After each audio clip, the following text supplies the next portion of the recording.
एक बार की बात है, एक गांव में रमेश नाम का एक आदमी अपनी पत्नी शारदा के साथ हंसी खुशी एक घर में रह रहा था। शारदा माँ बनने वाली होती है और कुछ दिनों बाद वो एक बच्ची को जन्म देती है। शारदा की बेटी बिल्कुल काली पैदा होती है, पर शारदा और रमेश फिर भी उसे बहुत प्यार करते हैं और उसका नाम मुस्कान रखते हैं।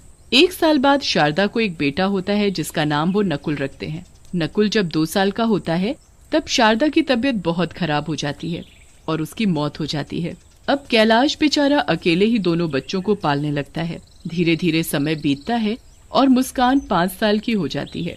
मैंने तुम्हारा और नकुल का स्कूल में एडमिशन करवा दिया है।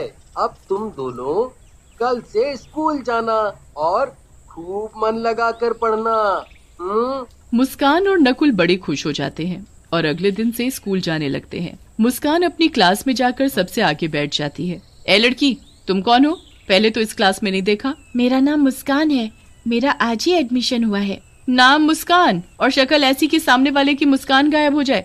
चलो जाओ और सबसे पीछे जाकर बैठ जाओ। तुम्हारी ऐसी काली शक्ल देखकर मैं पढ़ा भी नहीं पाऊंगी। मुस्कान बेचारी बड़ी उदास हो जाती है और पीछे जाकर बैठ जाती है। जैसा उसने सोचा होता है उसके साथ वैसा बिल्कुल भी नहीं होता। मैडम उसके कालेपन की वजह से उससे बहुत चिढ़ती और उसके साथ बुरा व्यवहार करती थी। ये सब बात मुस्कान कभी भी अपने बाबूजी को बताने की हिम्मत नहीं कर पाती थी ताकि मैडम उसे मारे ना। पढ़ने में मुस्कान बहुत ही होशियार थी, पर इतनी होशियार होने के बाद भी मुस्कान की टीचर उसे बिल्कुल पसंद नहीं करती थी। एक दिन जब मुस्कान और नकुल दोनों स्कूल जा रहे होते हैं तो मुस्कान गलती से अपनी कॉपी घर भूल जाती है। स्कूल में मैडम जब सब बच्चों को एक एक करके बुलाती है तो मुस्कान की बारी भी आती है। मुस्कान अपना पूरा बैग छान मारती है पर उसे कॉपी कहीं नहीं मिलती। अब वहाँ खड़े खड़े क्या कर रही हो? जल्दी कॉपी लेकर आओ। मैडम जी, वो मैं कॉपी लाई थी और सारा काम भी किया था पर कॉपी नहीं मिल रही। तुम जैसे बच्चों के बहाने मैं खूब जानती हूँ। आओ अभी का अभी इधर आओ। मुस्कान डरते डरते मैडम के पास जाती है। उस दिन तो मैडम ने अपने पास एक कांटों से भरी डंडी रखी हुई थी। अपने हाथ आगे करो।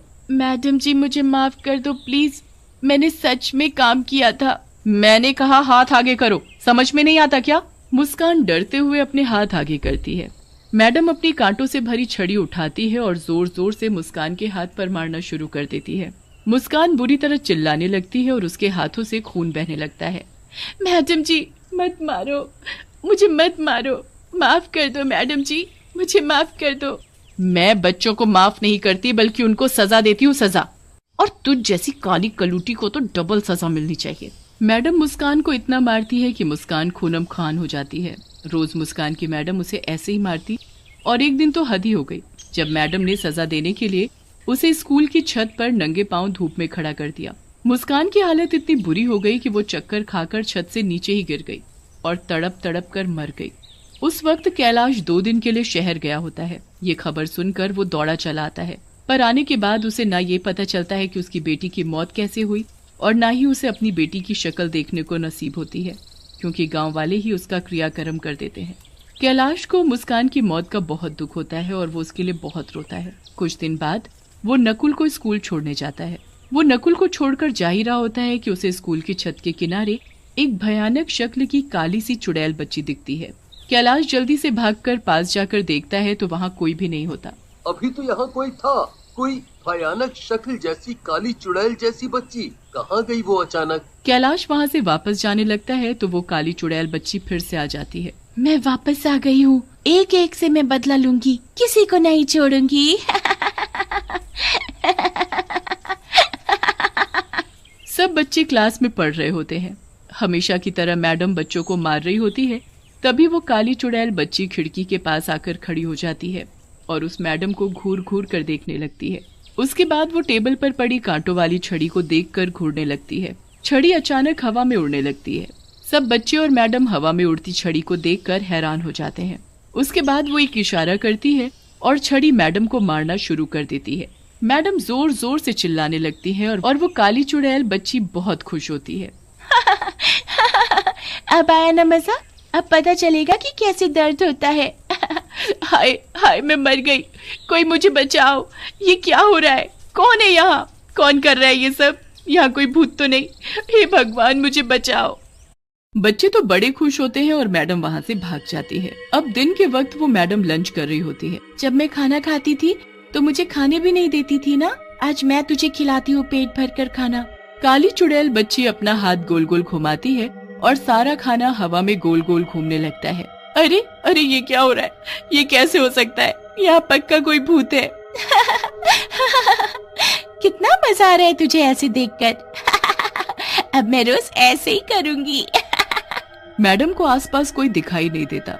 वो खुद को बचाने की कोशिश करती है पर मैडम के हाथ पैर नहीं हिल रहे होते। पूरा दिन वो काली चुड़ैल उस मैडम को ऐसे ही परेशान करती है। अब रात हो जाती है और मैडम अपने घर आराम से सो रही होती है। तभी वहाँ चुड़ैल बच्ची आती है और बेड के पास जाकर खड़ी हो जाती है। मेरे रंग की वजह से मेरे साथ इतना बुरा बर्ताव किया, अब मैं बताऊंगी कि कोई ऐसा करे तो कैसा लगता है। चुड़ैल बच्ची अपना हाथ मैडम के मुंह के आगे गोल गोल घुमाती है और मैडम का रंग सुर्ख काला पड़ जाता है। चुड़ैल बच्ची ये देख बड़ी खुश होती है। अब देखना अपनी शक्ल, तब पता चलेगा मुझे कैसा लगता था। अब महसूस करना मेरी तकलीफ। अगली सुबह जब मैडम शीशे में खुद को देखती हैं तो उसके होश ही उड़ जाते हैं। वो जोर जोर से चिल्लाने लगती है, ये क्या हो गया? मैं काली कैसे हो गई? मैडम रगड़ रगड़ कर अपना मुंह धोती है पर उसका रंग वैसे का वैसा ही रहता है। उसे बिल्कुल समझ नहीं आ रहा होता कि रातों रात उसका रंग काला कैसे पड़ गया। वो जैसे तैसे अपने मुंह पर ढेर सारा पाउडर लेकर स्कूल जाती है ताकि उसका काला रंग छुप सके। पर जैसे ही स्कूल पहुंचती है तो चुड़ैल काली बच्ची उसका पहले से ही वहाँ इंतजार कर रही होती है। कब तक अपने इस रंग को छिपाएगी? इसे तो मैं अभी सबके सामने ला देती हूँ। चुड़ैल बच्ची अपने जादू से बारिश शुरू कर देती है और मैडम का सारा मुंह धुल जाता है। मैडम को ऐसे देख सब बच्चे उन पर हंसने लगते हैं। मैडम जल्दी से छुपते छुपाते क्लास में जाती है और किताब को मुंह के आगे रखकर पढ़ाने लगती है ताकि उसे कोई देख न सके। चुड़ैल बच्ची वहाँ भी आ जाती है और जादू से मैडम के हाथ की किताब उड़ाकर गिरा देती है। बच्चे मैडम को देख बहुत तेज हंसने लगते हैं। क्यों हंस रहे हो? तुम्हें उससे क्या? काली हूँ तो क्या किसी के कालेपन का मजाक उड़ाना चाहिए? चुपचाप बैठकर पढ़ाई करो। मैडम क्लास से बाहर जाने लगती है कि तभी पीछे से एक बच्चा बोलता है, जब खुद मुस्कान के कालेपन का मजाक उड़ाती थी तब ये बात नहीं पता थी क्या मैडम को? मैडम उस बच्चे की ये बात सुन लेती है पर चुपचाप वहाँ से चली जाती है और अकेले जाकर बैठ जाती है। वो बच्चा बोल तो सही रहा है, मैंने उस मुस्कान के साथ कितना बुरा किया क्योंकि वो बस काली थी इसलिए। मैडम यहाँ बैठकर अफसोस कर रही होती है और उधर कैलाश छुट्टी होने पर नकुल को स्कूल से लेने आता है। कैलाश को फिर से वही काली चुड़ैल बच्ची छत पर खड़ी दिखती है। आखिर ये चक्कर क्या है? मुझे जाकर देखना चाहिए। वो लड़की कोई और नहीं मुस्कान थी और वो मुझे बार बार इसीलिए यहाँ दिखती थी ताकि मैं यहाँ आकर ये सब देख सकूं।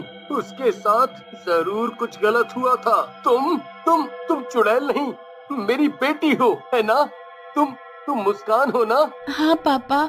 मुस्कान सब कुछ अपने पिताजी को बताती है।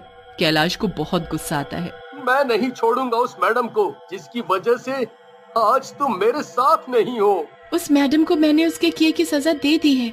अब वो भी जिंदगी भर काले रंग के साथ जिएगी और वैसे भी उसे अपने किए पर पछतावा है। मैं तो बस आपको ये बताना चाहती थी कि मेरी मौत कोई हादसा नहीं थी, मुझे मजबूर किया गया था। कैलाश उसी वक्त मैडम के पास जाता है पर वो मैडम उसे कहीं नहीं मिलती। उसके बाद वो पता करता है तो पता चलता है कि मैडम हमेशा के लिए स्कूल छोड़कर चली गई है। कैलाश निराश होकर घर जाता है तो वहाँ मैडम उसका इंतजार कर रही होती है। कैलाश को देखते ही वो हाथ जोड़कर रोने लगती है। मुझे माफ कर दो, सब मेरी वजह से हुआ है। मैंने बहुत बुरा किया था आपकी बेटी के साथ, पर मुझे बहुत पछतावा है। आप मुझे कोई भी सजा दे दो, मुझे मंजूर है। कैलाश मैडम को सब बताता है। मैडम वहाँ बैठकर बहुत रोती है और तभी चुड़ैल बच्ची वहाँ आती है। अगर पछतावा है तो जाओ, बच्चों को शिक्षा दो, कभी किसी के साथ ऐसा व्यवहार मत करना। मुस्कान, मैं ऐसा ही करूंगी। मुझे अपने किए पर जिंदगी भर अफसोस रहेगा। मैडम उसके बाद एक ऐसे स्कूल में नौकरी करती है जहाँ विकलांग बच्चों को पढ़ाया जाता है। वो उन्हें खूब प्यार करती है और उसके अच्छे व्यवहार के साथ साथ उसका काला रंग भी फीका पड़ता जाता है।